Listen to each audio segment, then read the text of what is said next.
నమస్తే PCW news కి స్వాగతం. ముందుగా బులెటిన్ లో హెడ్లైన్స్.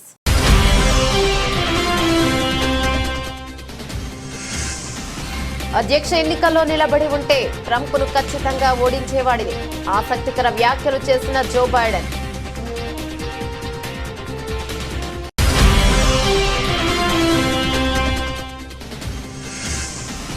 దేశంలో పెరుగుతున్న హెచ్ఎంపీవీ కేసులు, కేంద్ర ఆరోగ్య శాఖ కీలక సూచనలు.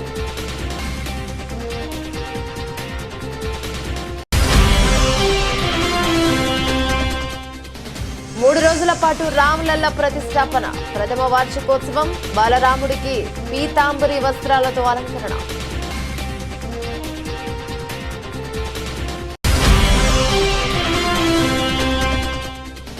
మంత్రి ఆనంపై టీటీడీ మాజీ చైర్మన్ ఫైర్, నిరూపించకపోతే రాజీనామా చేయాలని డిమాండ్.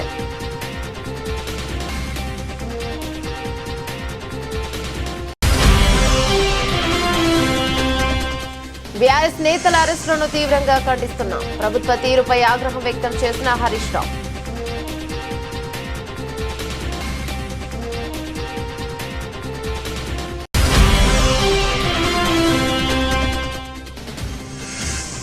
రైతు భరోసా మార్గదర్శకాలు జారీ చేసిన తెలంగాణ ప్రభుత్వం, వారు మాత్రమే అర్హులని చెబుతున్న అధికారులు.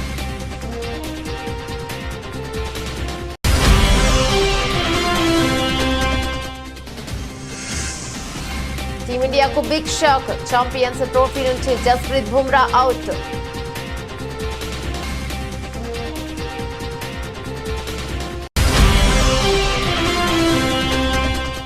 తమిళ పరిశ్రమలో తెలుగు డైరెక్టర్ వ్యాఖ్యలపై చర్చ.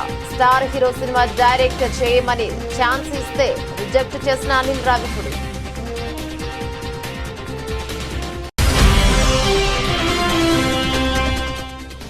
ఉద్యోగుల పని గంటలపై అదిరిపోయే కౌంటర్ ఇచ్చిన ఆనంద్ మహీంద్ర.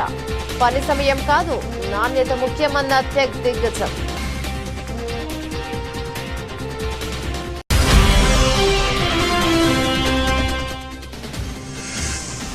ఇవి ఆకులు కాదు, అద్భుతం. డైలీ తిన్నారంటే డయాబెటీస్ కు చెక్. డీటెయిల్స్ చూస్తే, గతేడాది నవంబర్లో జరిగిన అమెరికా అధ్యక్ష ఎన్నికల్లో డొనాల్డ్ ట్రంప్ ఘన విజయాన్ని సాధించిన విషయం మనందరికీ తెలిసిందే. ట్రంప్ విజయంతో మరో 10 రోజుల్లో అమెరికా అధ్యక్ష పదవి నుంచి జో బైడెన్ దిగిపోనున్నారు. ఈ నేపథ్యంలో బైడెన్ కీలక వ్యాఖ్యలను చేశారు. అధ్యక్ష ఎన్నికల పోటీలో తాను నిలబడి ఉంటే ట్రంప్ను ఓడించేవాడినని వ్యాఖ్యానించారు. మీడియా సమావేశంలో ఎన్నికల పోటీ చేయకూడదనే నిర్ణయంపై విచారిస్తున్నారా? మీ నిర్ణయం ట్రంప్ గెలుపుకు దోహదపడిందని మీరు అనుకుంటున్నారా అని విలేకరులు ప్రశ్నించారు. దీనికి అధ్యక్షుడు బదిలిస్తూ, తాను అలా ఏమీ అనుకోవడం లేదన్నారు. తాను మొన్నటి ఎన్నికల బరిలో దిగి ఉంటే ట్రంప్ను ఖచ్చితంగా ఓడించేవాడనని విశ్వాసాన్ని వ్యక్తం చేశారు. డెమోక్రటిక్ పార్టీలో ఐక్యత కోసమే తాను అధ్యక్ష ఎన్నికల పోటీ నుంచి తప్పుకుంటున్నట్లు బైడెన్ స్పష్టం చేశారు. ట్రంప్ను కమలా హారిస్ ఓడించగలదని తాను భావించినట్లు చెప్పారు. అందుకే అధ్యక్ష ఎన్నికల్లో ఆమెకు మద్దతిచ్చినట్లు బైడెన్ చెప్పుకొచ్చారు. అందుకు కమలా సైతం తీవ్రంగా కృషి చేసినట్లు బైడెన్ వివరించారు. 81 ఏళ్ల జో బైడెన్ మరోసారి అధ్యక్ష పదవికి పోటీ పడిన విషయం తెలిసిందే. అయితే అనూహ్యంగా ఆయన నిర్ణయాన్ని మార్చుకున్నారు. అధ్యక్ష ఎన్నికల బరి నుంచి తప్పుకుంటున్నట్లు గతేడాది జూలైలో ప్రకటించిన విషయం తెలిసిందే.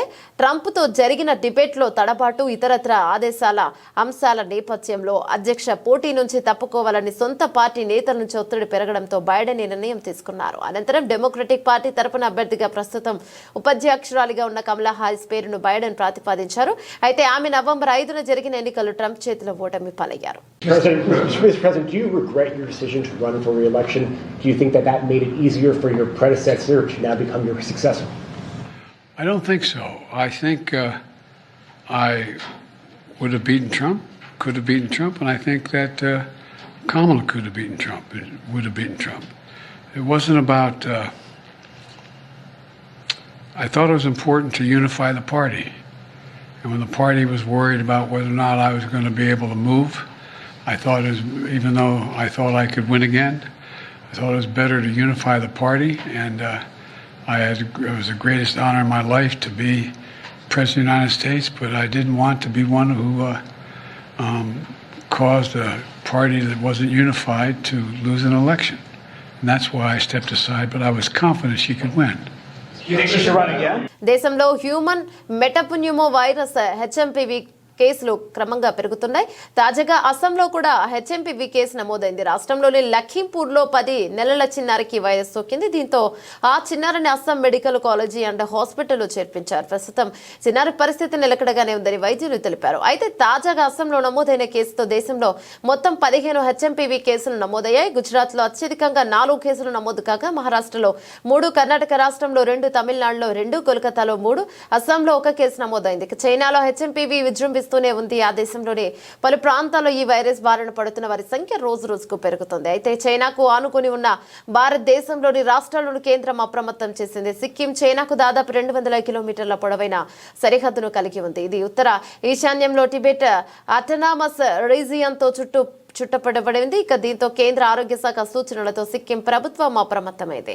అయితే దేశంలో హెచ్ఎంపీవీ వైరస్ వల్ల ఎలాంటి ఆందోళన చెందాల్సిన పని లేదని కేంద్ర ఆరోగ్య శాఖ పేర్కొంది. నిరంతరం దగ్గు, జ్వరం, గొంతు నొప్పి, ఒళ్ళు నొప్పులు, ముక్కు కారడం, శ్వాస తీసుకోవడంలో ఇబ్బంది తలెత్తడం వంటి లక్షణాలు కనిపిస్తే వైద్యులను సంప్రదించాలని సూచించారు. హెచ్ఎంపీవీ వైరస్ కేసులు పెరుగుతున్న నేపథ్యంలో ఆందోళన చెందాల్సిన పని లేదని కేంద్ర ఆరోగ్య శాఖ మంత్రి జేపీ నడ్డా తెలిపారు. వైరస్ కొత్తది కాదని ఇంతకు ముందు కూడా అనేక కేసులు నమోదయ్యాయని తెలిపారు. హెచ్ఎంపీవీ ఇన్ఫెక్షన్ వ్యాప్తి చెందకుండా తగిన జాగ్రత్తలు తీసుకోవాలని ఆయన ప్రజలకు సూచించిన విషయం కూడా తెలిసిందే. హెచ్ఎంపీవీ వైరస్ సోకకుండా ఉండేందుకు పలు జాగ్రత్తలు తీసుకోవాలని, రద్దీ ప్రదేశాల్లో మాస్క్ ధరించాలని, బయట ప్రదేశాల్లోకి వెళ్లి ఇంటికి తిరిగి వచ్చిన తర్వాత తప్పనిసరిగా చేతులను శుభ్రంగా కడుక్కోవాలి. చేతులు శుభ్రం చేసుకోకుండా కళ్ళు, ముక్కు, నోటిని తాకడం చేయొద్దు. ఆరోగ్యకరమైన ఆహారం తీసుకోవాలి. క్రమం తప్పకుండా వ్యాయామం చేయాలి. బలమైన రోగ నిరోధక శక్తిని కలిగి ఉండాలి.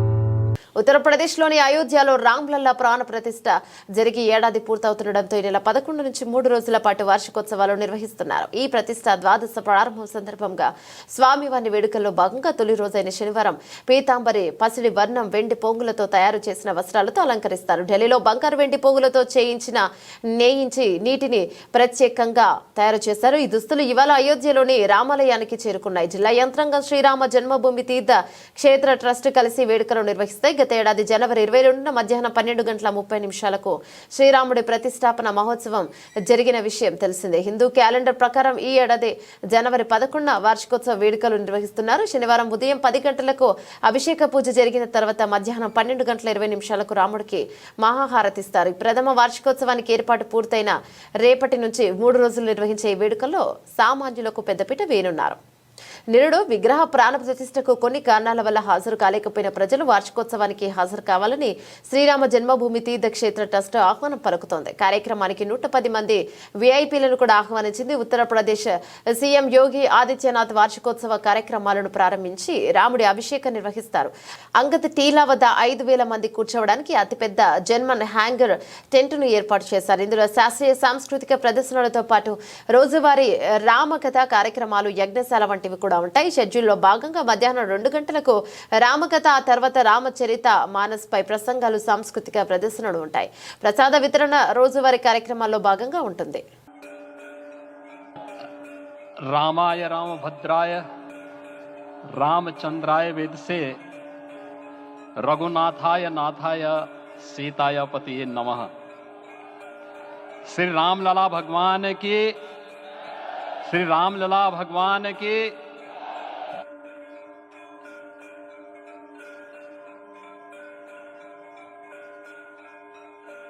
श्री राम जन्मभूमि मंदिर की स्थापना भारत के सांस्कृतिक पुनर्जागरण का आध्यात्मिक अनुष्ठान है।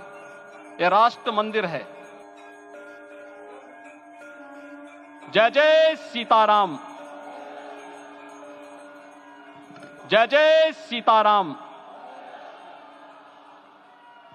ఏపీ దేవాదాయ శాఖ మంత్రి ఆనం రామనారాయణ రెడ్డిపై మినిస్టర్ ఆనం రామనారాయణ టీటీడీ మాజీ చైర్మన్ వైసీపీ నాయకుడు భూమన కన్నాగర్ రెడ్డి ఫైర్ అయ్యారు. తిరుపతి ఘటనలో గాయపడ్డ వారిని పరామర్శించేందుకు వెళ్లిన వైసీపీ నాయకులు ప్రభుత్వానికి వ్యతిరేకంగా మాట్లాడాలని, డబ్బులు పంచారని, ఆసుపత్రిలో పరికరాలను ధ్వంసం చేసిన దృశ్యాలు సీసీ కెమెరాలో నమోదయ్యాయని మంత్రి ఆరోపించారు. ఈ ఆరోపణలను భూమన ఖండించారు. దేవుడి మీద భక్తి ఉంటే సీసీ కెమెరాలో సీసీ ఫుటేజ్ నమోదైన దృశ్యాలను విడుదల చేయాలని, లేని పక్షంలో మంత్రి పదవికి రాజీనామా చేయాలని డిమాండ్ చేశారు.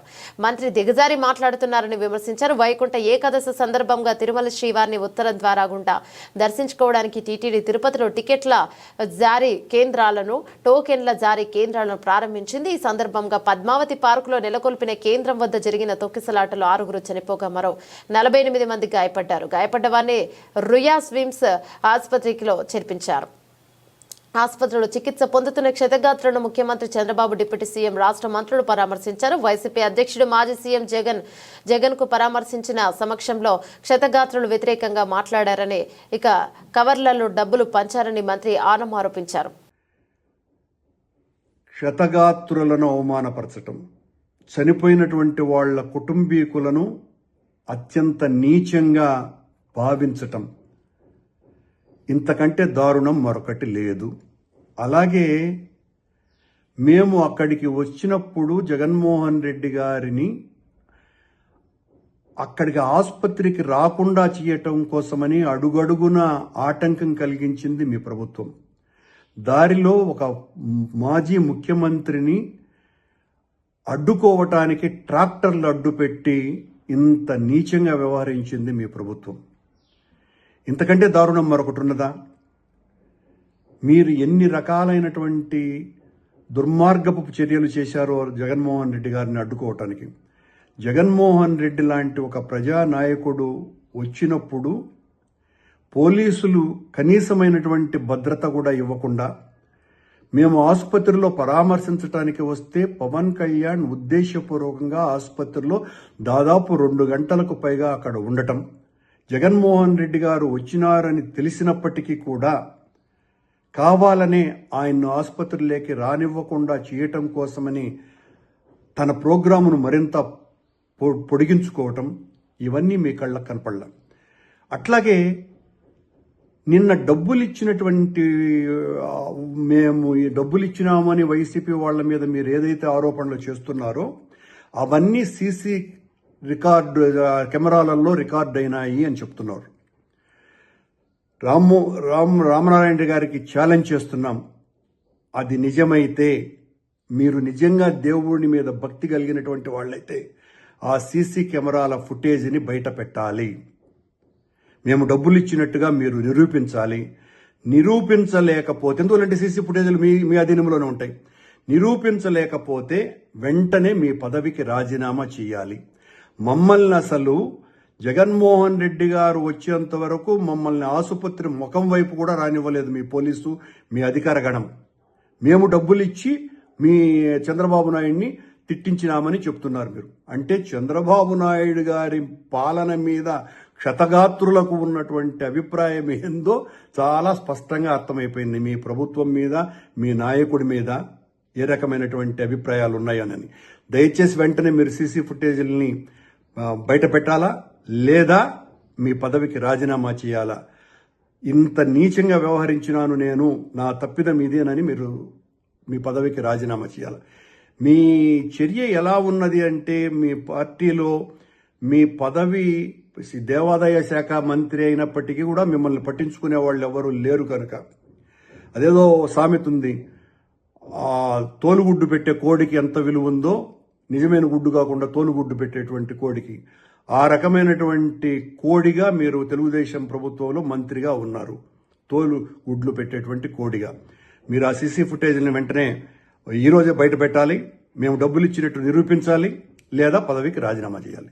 ఉమ్మడి నల్గొండ జిల్లా సహా హైదరాబాద్ లో బీఆర్ఎస్ పార్టీ నాయకులు కార్యకర్తలను ఎక్కడికక్కడ అరెస్టు చేయడాన్ని గృహ నిర్బంధం చేయడాన్ని తీవ్రంగా ఖండిస్తున్నామని మాజీ మంత్రి సిద్దిపేట ఎమ్మెల్యే హరీష్ రావు తెలిపారు. ఇక యాదాద్రి భువనగిరి జిల్లా పార్టీ కార్యాలయంపై కాంగ్రెస్ గూండాల దాడులను నిరసిస్తూ జిల్లా కేంద్రంలో చేపట్టిన ధర్నా కార్యక్రమాన్ని భగ్నం చేసేందుకు పోలీసుల అక్రమ అరెస్టులకు తెరలేపడం దుర్మార్గమని హరీష్ రావు మండిపడ్డారు. పోలీసు బలం ఉపయోగించే ప్రతిపక్షాలను అణచివేయాలని చూడటం ప్రజాస్వామికం, అప్రజాస్వామికం. అక్రమ అరెస్టులు చేసిన బీఆర్ఎస్ నాయకులు కార్యకర్తలు వెంటనే విడుదల చేయాలని బీఆర్ఎస్ పార్టీ పక్షాన డిమాండ్ చేస్తున్నామని హరీష్ రావు పేర్కొన్నారు.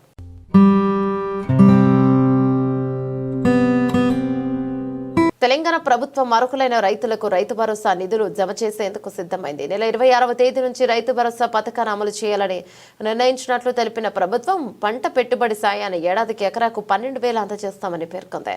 సాగు భూములన్నింటికీ పెట్టుబడి సాయం అందిస్తామని ఇటీవల ముఖ్యమంత్రి రేవంత్ రెడ్డి ప్రకటించారు. తాజాగా ఇందుకు సంబంధించి ప్రభుత్వం మార్గదర్శకాలు విడుదల చేసింది. అయితే రైతులకు సంబంధించిన విషయం కావడంతో పూర్తి స్పష్టత ఉండాలన్న ఉద్దేశంతో రైతు భరోసా పథకం 2025 మార్గదర్శకాల ఉత్తర్వులను ప్రభుత్వం తెలుగులో జారీ చేసింది. భూభారతి ధరణి పోర్టల్లో నమోదైన వ్యవసాయ సాగు భూములకే రైతు భరోసా సాయం అందించనున్నట్లు ప్రభుత్వం తాజా మార్గదర్శకాల్లో పేర్కొంది. భూ విస్తీర్ణం ఆధారంగా పట్టాదారులకు దీన్ని అందించనున్నారు. అటవీ హక్కు చట్టం ROFR చట్టాదారులకు కూడా సాయం అందజేస్తారు. రిజర్వ్ బ్యాంక్ నిర్వహించే DPT పద్ధతిలో రైతు భరోసా సాయాన్ని రైతులకు బ్యాంక్ ఖాతాలో జమ చేయాలని మార్గదర్శకాల్లో పేర్కొన్నారు. ఫిర్యాదుల పరిష్కారం బాధ్యత కలెక్టర్లకు ప్రభుత్వం అప్పగించింది. అయితే సాగు యోగ్యం కాని భూములను రైతు భరోసా నుంచి తొలగించనుందని ప్రభుత్వం.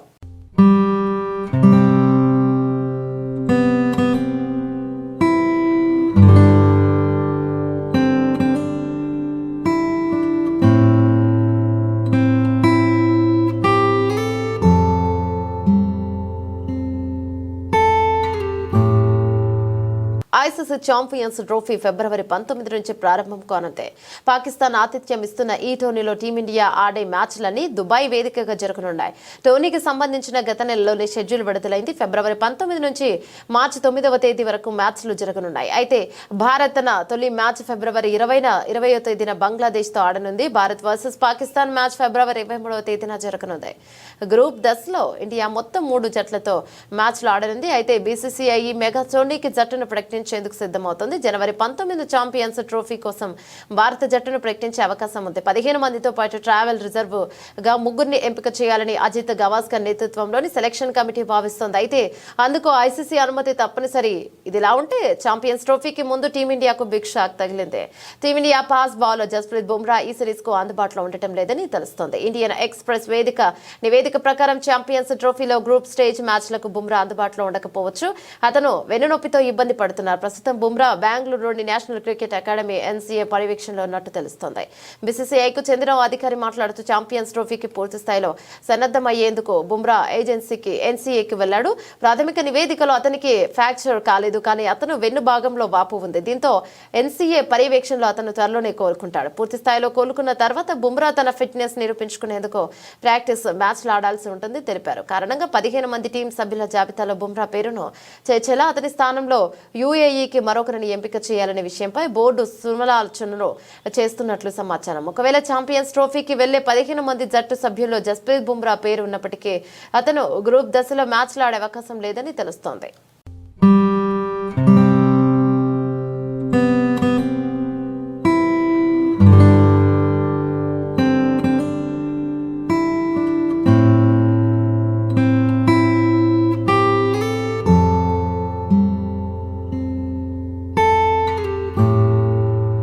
రాజమౌళి తర్వాత 100% సక్సెస్ రేట్ ఉన్న రేట్ డైరెక్టర్స్ లో అనిల్ రావిపూడి ఒకరు. పటాస్ నుంచి భగవంత్ కేసరి వరకు అన్ని సినిమాలు హిట్ టాక్ తెచ్చుకుంటున్నాయి. భగవంత్ కేసరి తప్ప అన్ని ఎంటర్టైన్మెంట్ సినిమాలే. అనిల్ రావిపూడి అంటే ఫ్యామిలీతో కలిసి వెళ్ళొచ్చు, హ్యాపీగా నవ్వుకోవచ్చు అనే మార్క్ ని సెట్ చేసుకున్నాడు. అనిల్ రావిపూడి దర్శకత్వంలో వెంకటేష్ హీరోగా తెరకెక్కిన సంక్రాంతికి వస్తున్నాం సినిమా సంక్రాంతి రోజు జనవరి 14న రిలీజ్ కానుంది. నిన్న సాయంత్రం సంక్రాంతికి వస్తున్నాం సినిమా మ్యూజికల్ ఈవెంట్ నిర్వహించారు. ఈవెంట్ లో సినిమాలో నటించిన స్టార్స్ అంతా పాల్గొని మాట్లాడారు. తమిళ స్టార్ కమెడియన్ వీటీవీ గణేష్ కూడా సంక్రాంతికి వస్తున్నాం సినిమాలో నటించారు. ఈ ఈవెంట్ లో వీటీవీ గణేష్ మాట్లాడదాం ఆసక్తికర విషయాన్ని తెలిపారు. వీటీవీ గణేష్ మాట్లాడుతూ తలపతి విజయ్ భగవంత్ కేసరి సినిమా 5 సార్లు చూస్తారు. ఆ సినిమా చూసి నన్ను పిలిచి ఆ డైరెక్టర్ మీకు ఫ్రెండ్ కదా, పిలిచి మాట్లాడండి, నా చివరి సినిమా డైరెక్ట్ చేస్తాడేమో అడగండి అని చెప్పారు. నేను అనిల్ రావిపూడిని అడిగితే రీమేక్ సినిమాలు చేయను అన్నారు. అక్కడ విజయ్ లాస్ట్ సినిమా డైరెక్ట్ చేసే ఛాన్స్ వదులుకున్నాడు.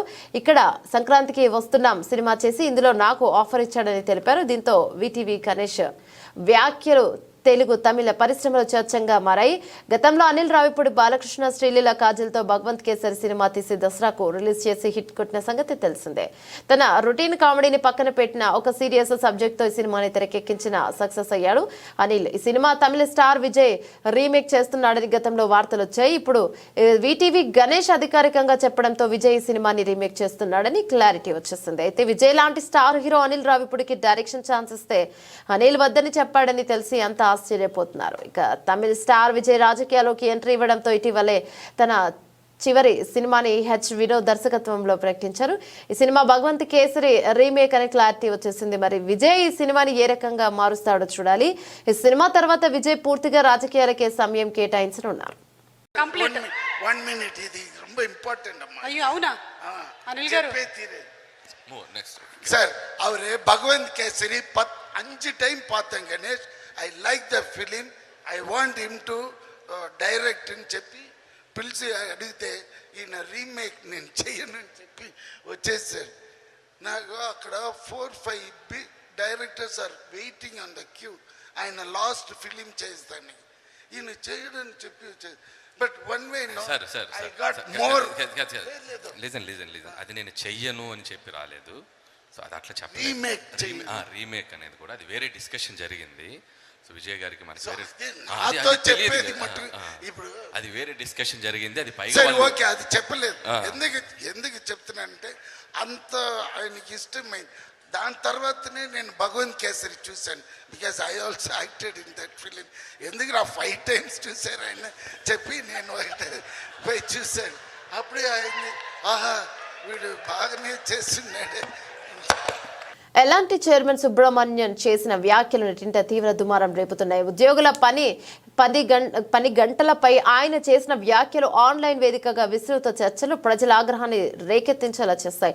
సోషల్ మీడియాలో ఆయన చేసిన వ్యాఖ్యలపై నెటిజన్లు తీవ్రంగా మండిపడుతున్నారు. ప్రముఖ నటి దీపికా పదుకునే, ప్రముఖ వ్యాపారవేత్త హర్ష గోయంకి కూడా సుబ్రహ్మణ్యం చేసిన వ్యాఖ్యలపై అభ్యంతరం తెలిపారు. మానసిక ఆరోగ్యం కూడా ముఖ్యమైనట్టు కౌంటర్ ఇచ్చారు. గతంలో ఇన్ఫోసిస్ కో ఫౌండర్ నారాయణమూర్తి కూడా వారానికి 70 గంటల పాటు పనిచేయాలని చెప్పిన మాటలు కూడా ప్రజల్లో చర్చకు దారితీస్తాయి. ప్రస్తుతం ఈ అంశంపై తీవ్ర స్థాయిలోనే చర్చ కొనసాగుతుంది. నేపథ్యంలో తాజాగా ఆనంద్ గ్రూప్ చైర్మన్ ఆనంద్ మహేంద్ర స్పందించారు. అసలు సమస్య ఎన్ని గంటలు పనిచేశారనేది కాదు, అవుట్పుట్ నాణ్యత ముఖ్యమన్నారు. ఇది 40 గంటలు, 70 గంటలు లేదా 90 గంటలు కాదన్నారు. తాను పనిలో నాణ్యతను చూస్తానని, సమయాన్ని కాదని పేర్కొన్నారు. ఈ మేరకు దేశ రాజధాని ఢిల్లీలో జరిగిన Viksit Bharat young leaders dialogue 2025లో ఆయన మాట్లాడారు. ఇక క్వాంటిటీ లేకపోయినా క్వాలిటీ ఉండాలని చెప్పారు. పని గంటల పరిణామాన్ని నొక్కి చెప్పడం వల్ల జరుగుతున్న చర్చ తప్ప అని అన్నారు. ఇక ఎలాంటి చైర్మన్ సుబ్రహ్మణ్యన్ ఇన్ఫోసిస్ వ్యవస్థాపకుడు నారాయణమూర్తి ఇలాంటి వ్యాఖ్యలు చేసి ఇతరులపై తనకు చాలా గౌరవం ఉందని చెప్పారు. కాబట్టి తాను చెప్పిన మాటలను వారు తప్పుగా భావించవద్దన్నారు. కానీ తాను ఒక విషయం చెప్పాలనుకుంటున్నానంటూ పని గంటల చర్చ తప్పుడు దిశగా వెళ్తోందని తాను భావిస్తున్నట్లుగా యువతకు పిలుపునిచ్చారు Anand Mahindra. I could ask you, how many hours a week do you work? You know, this is what I want to avoid, Palki. I don't want it to be about the time. I don't want it to be about quantity. Ask me what's the quality of my work. Don't ask me how many hours I work.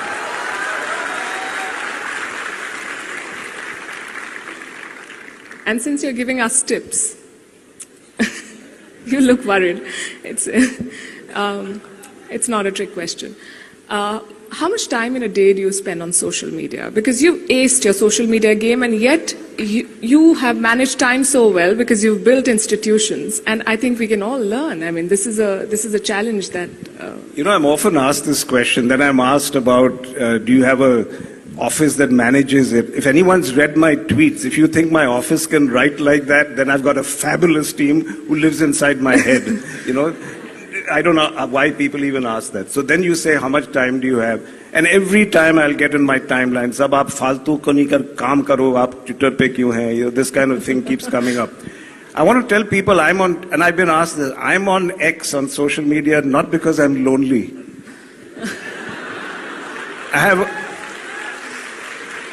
My wife is wonderful. I love staring at her. I spend more time. So I'm not here to make friends. I'm here because people don't understand. It is an amazing business tool. How in one platform I get feedback from 11 million people.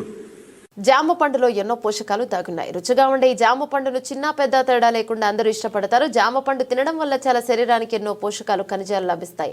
యాపిల్లో ఉండే పోషకాలని జామ పండులో లభిస్తాయని, అందుకే daily ఒక పండును తినాలని డైటీషియన్లు చెప్తున్నారు. మధుమేహ వ్యాధిగ్రస్తులు ఎలాంటి భయం లేకుండా జామ పండు తినొచ్చు. ఎందుకంటే దీనిలోని పోషకాలు డయాబెటీస్ ను కంట్రోల్ చేసేందుకు ఉపయోగపడటంతో పాటు జీర్ణ ప్రక్రియ మెరుగుపరుస్తాయి. ఇక జామ పండులో vitamin C, vitamin A, vitamin K, కార్బోహైడ్రేట్లు, ఇక డైటరీ ఫైబర్, క్యాలరీలు, పొటాషియం వంటి పోషకాలు జామ పండులో పుష్కలంగా ఉన్నాయి. అయితే జామ పండుతో పాటు జామ ఆకుల్లో కూడా తిరుగులేని పోషకాలు, ఔషధ గుణాలు దాగున్నాయి. జామ ఆకులు తీసుకోవడం వల్ల శరీరానికి ఏ విధంగా మేలు జరుగుతుందో తెలుసుకోండి. జామ ఆకులను తీసుకోవడం వల్ల మధుమేహాన్ని అదుపులోకి ఉంచుకోవచ్చు. ఇందులోని ఫెనాలిక్ సమ్మేళనం యాంటీ హైపర్ గ్లైసెమిక్ లక్షణాలు కలిగి ఉంటుంది. ఇవి రక్తంలో చక్కెర స్థాయిలను అదుపులో ఉంచుతాయి. కాబట్టి మధుమేహ వ్యాధిగ్రస్తులు జామ ఆకులను నమిలి దాని రసం తీసుకోవడం చాలా మంచిది. జామ ఆకులను తినడం వల్ల రక్తపోటు అదుపులో ఉంటుంది. జామ పండుగలాగే ఆకులలో పొటాషియం, ఫైబర్ ఉంటాయి. ఇవి బీపీని తగ్గించడంలో సహాయపడతాయి. కాబట్టి బీపీ ఉన్నవారు జామ పండు తింటే లేదా ఆకులు నమిలితే మంచి ఫలితాలు కనిపిస్తాయి. ఆకులను తినడం వల్ల అధిక బరువు సమస్య కూడా తగ్గుతుంది. ముఖ్యంగా ఉదర స్థూలకాయ సమస్య ఉన్నవారు ఈ ఆకులను తింటే మంచి ఫలితాలు వస్తాయి. ఇందులో ఉండే సమ్మేళనాలు శరీరంలో చెడు కొలెస్ట్రాల్ను కరిగిస్తాయి. ఇది మలబద్ధకం సమస్య కూడా తగ్గిస్తుంది. దీంతో బరువు సులభంగా తగ్గుతారు. జామ ఆకులను తినడం వల్ల జీర్ణక్రియ కూడా మెరుగుపడుతుంది. కడుపు ఆరోగ్యాన్ని, పేగు ఆరోగ్యాన్ని మెరుగుపరుస్తుంది. ఆకుల్లో డైటరీ ఫైబర్ అధికంగా ఉంటుంది. ఇది కడుపు సమస్యలను నివారిస్తుంది. జామాకుల్లో యాంటీ ఆక్సిడెంట్లు, యాంటీ ఇన్ఫ్లమేటరీ లక్షణాలు ఉన్నాయి. ప్రాణాంతక క్యాన్సర్ను నయం చేసే శక్తి జామ ఆకుల్లో ఉందని ఆయుర్వేద నిపుణులు చెబుతున్నారు. జామ ఆకులు చర్మానికి మేలు చేస్తాయి. మొటిమలు, నల్ల మచ్చలు, చర్మ ఇన్ఫెక్షన్లు తగ్గించడంలో సహాయపడతాయి. ఇవి శరీరాన్ని బిగుతుగా మార్చడంలో, ముడతలను తగ్గించడంలో సహాయపడతాయి. ఉదయాన్నే పరిగడుపున జామ ఆకులను నమలడం ద్వారా బెల్లీ ఫ్యాట్ సమస్య దూరం అవుతుంది. దీంతో పాటు బరువు తగ్గడానికి సహాయపడుతుంది. ఇందులో ఉండే సమ్మేళనాలు శరీరంలో కార్బోహైడ్రేట్ల శోషణను నిరోధిస్తాయి. ఇది బరువు పెరగడానికి దారితీయదు.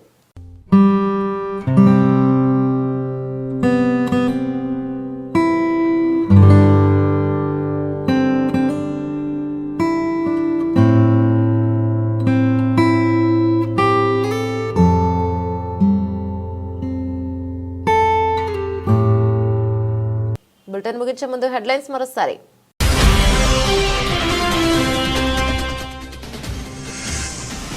అధ్యక్ష ఎన్నికల్లో నిలబడి ఉంటే ట్రంప్ను ఖచ్చితంగా ఓడించేవాడిని, ఆసక్తికర వ్యాఖ్యలు చేసిన జో బైడెన్.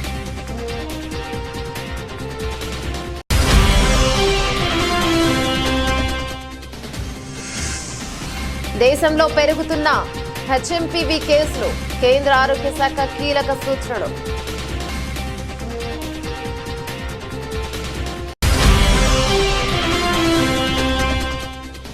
మూడు రోజుల పాటు రామ్లల్ల ప్రతిష్టాపన, ప్రథమ వార్షికోత్సవం, బాలరాముడికి పీతాంబరి వస్త్రాలతో అలంకరణ.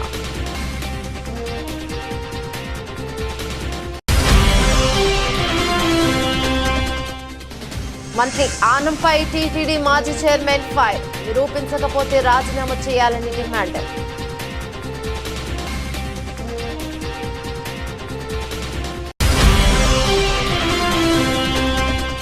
బీఆర్ఎస్ నేతల అరెస్టులను తీవ్రంగా ఖండిస్తున్నాం, ప్రభుత్వ తీరుపై ఆగ్రహం వ్యక్తం చేసిన హరీష్ రావు.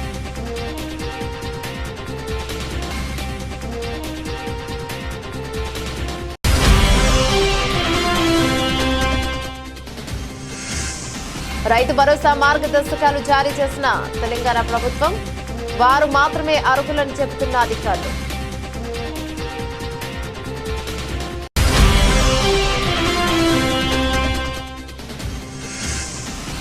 టీమిండియాకు బిగ్ షాక్, ఛాంపియన్స్ ట్రోఫీ నుంచి జస్ప్రీత్ బుమ్రా అవుట్.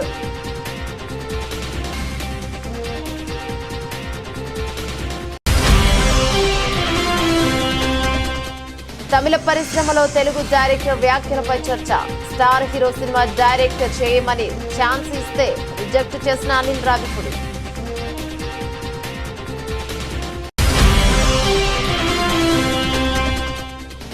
ఉద్యోగుల పని గంటలపై అదిరిపోయే కౌంటర్ ఇచ్చిన ఆనంద్ మహీంద్ర. పని సమయం కాదు, నాణ్యత ముఖ్యమన్న టెక్ దిగ్గజం.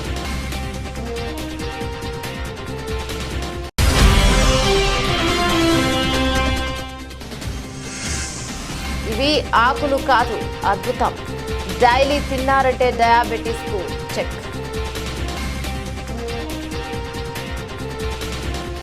ఇవి బులెటిన్లోని అప్డేట్స్. మరో బులెటిన్లో మళ్ళీ కలుసుకుందాం. అంతవరకు సెలవు, నమస్తే.